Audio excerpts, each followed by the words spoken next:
Assalamualaikum warahmatullahi wabarakatuh.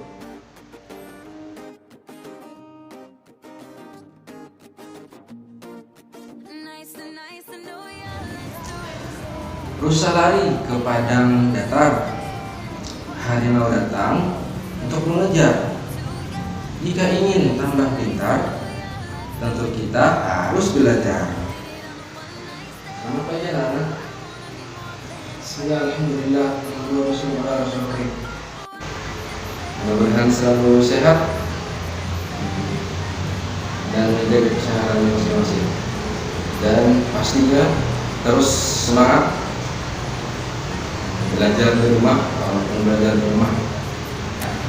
Hari ini kita akan membahas tentang dinamika penduduk. Apa itu dinamika penduduk? Apakah kalian tahu? Belum. Nah, dinamika penduduk adalah keadaan penduduk yang dipengaruhi oleh beberapa hal, yaitu kelahiran, kematian, dan perpindahan. Perpindahan penduduk juga merupakan penyebab perubahan keadaan. Jika di tahun 2019 ada penduduk 2.500, kemudian di tahun 2020 bertambah menjadi 2.600.000, maka di situ kita ambil kesimpulan bahwa penduduknya bertambah atau berkurang? Bertambah. Dan yang mengurangi keadaan penduduk atau perubahan penduduk adalah angka kematian. Dari kota per hari ke kota bergenerasi itu disebut transmigrasi. Nah, kemudian cara mengetahui jumlah penduduk, caranya bagaimana? Biasanya untuk cara mengetahui jumlah suatu penduduk itu caranya yang pertama adalah sensus penduduk, yang kedua registrasi penduduk, dan ketiga itu adalah survei penduduk. Jadi setiap tahun jumlah penduduk itu pasti berubah-ubah ya. Berubah. Sensus penduduk rangkaian kegiatan yang meliputi pengumpulan, pengolahan, dan penerbitan keterangan penduduk di suatu wilayah. Registrasi penduduk pencatatan mengenai data kependudukan yang dilaksanakan terus-menerus oleh pemerintah. Registrasi penduduk itu dilakukan pemerintah secara terus-menerus, baik itu sebulan, 2 bulan, setahun, ya terus-menerus. Jadi ketahuan angka kelahiran, angka kematian, angka perpindahan. Survei proses pengumpulan dan penyusunan data kependudukan untuk mendapatkan informasi yang berkaitan dengan permasalahan sosial maupun ekonomi. Sebaran penduduk, penyebaran jumlah penduduk dalam suatu persebaran penduduk dibagi menjadi dua.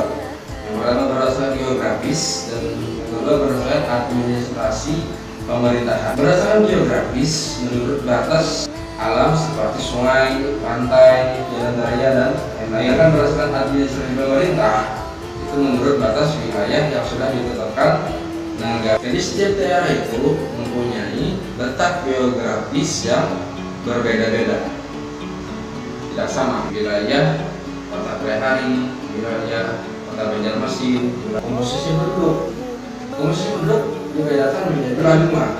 Pertama berdasarkan umur dan jenis kelamin. Yang kedua berdasarkan pendidikan, ya, berdasarkan pekerjaan. Di orang itu berbeda pekerjaan. Berdasarkan agama. Agama di Indonesia ada 5 ya, diakui: Islam, Kristen, Hindu, Buddha, dan Komunis. Mengaruhi yang kelima berdasarkan tempat tinggal.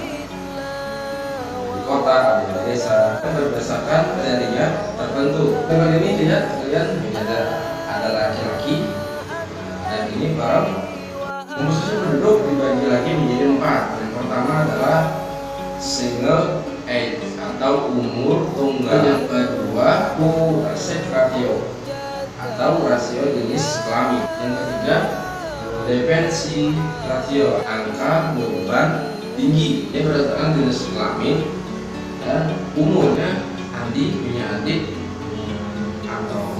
Anto masih kecil kan, dia tidak bisa bekerja belum bisa bekerja, sehingga di suatu keluarga itu dia bergantung kepada kepala rumah tangga itu. Contohnya bisa kalian lihat pada gambar ya, ada anak, ada ayah, ada ibu, ada kakek, dan seterusnya. Median age atau umur median, misalnya suatu rumah ada kakek nenek, mereka kakek nenek bekerja, bisa bekerja tuh sudah tidak bisa bekerja, tidak bisa kan, tidak bisa lagi bekerja, maka itu disebut dengan umur median atau median age. Selanjutnya pertumbuhan penduduk. Yang pertama, pertumbuhan penduduk alami. Maksudnya pertumbuhan penduduk alami itu adalah misalnya si A meninggal pada umur 20, si B juga meninggal ketika umur 40. Nah di situ itulah yang disebut dengan pertumbuhan penduduk alami. Pertumbuhan penduduk alami itu diperoleh dari selisih kelahiran dan kematian. Pertumbuhan penduduk migrasi diperoleh dari selisih migrasi masuk dan keluar, tentunya Anda ke Amerika. Terakhir adalah pertumbuhan penduduk total. Nah itu didapat dari angka kelahiran dan angka kematian. Yang terakhir adalah keragaman etnik. Apa itu? Merupakan salah satu faktor dinamika penduduk yang dapat dilihat berdasarkan rumah adat, pakaian adat, tarian adat, alat musik tradisional, dan bahasa daerah.